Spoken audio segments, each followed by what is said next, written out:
د دایمي اسهال او یا د دایمي نس ناستې لپاره کورنۍ نسخه.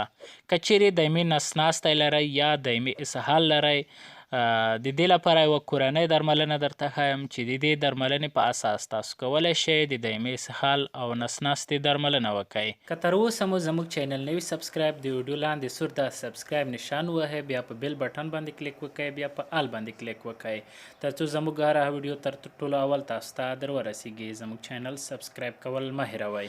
اول د ماسخوتن به یو انار راواخلئ، د انار څخه به دانې لرې کړئ، پوټکی پاتې شي. دا پوټکی به 1 لیتر اوبو ته واچوئ.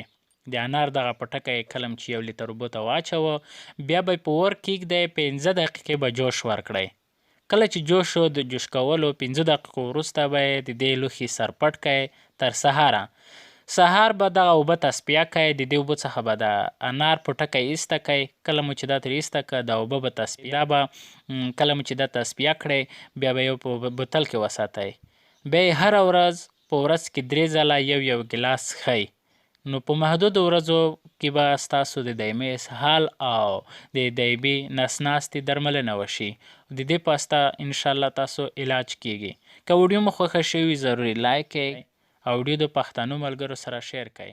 د ویډیو کتلو څخه مننه.